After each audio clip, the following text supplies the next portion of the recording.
Lucky David, William Abe, Bien May Charon, May do the tweet. Il faut go on la ligne. D'accord. Lucky David, pero pa ba dege la yibi gulu west po beru tienne. Wan to wa mero tienne. Ojara ma pen du se hotel for 20 years. He has done nothing, completely. Oberu speaker,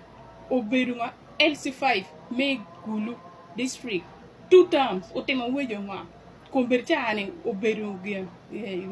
MP gulu west, otema wejo nga. Wa goy we angeni be o yelu bene wa we in looking David because la tele nga makwiri obe iri e go we mano e tero tang ya ngo yaga mo jar nga ma pen dusi otemo wa goy we yelu nga wa we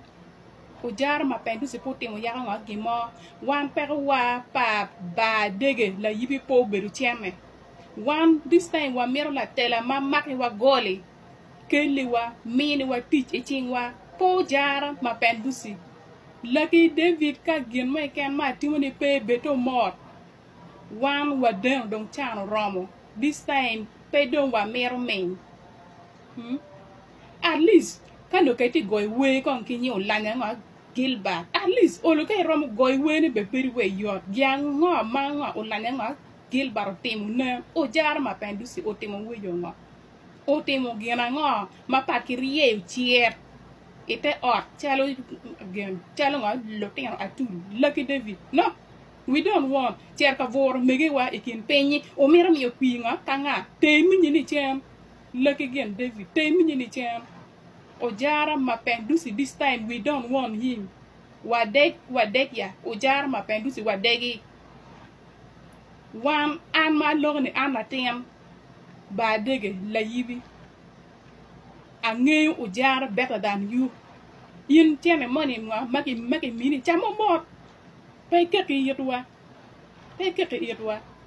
o jar ma pen dusi this time petit kato kuine mo keken note mo keken morero o jar ma pen dusi pen atika word ma mer we mini watiki cho ma duwa ta makitika bino ka chung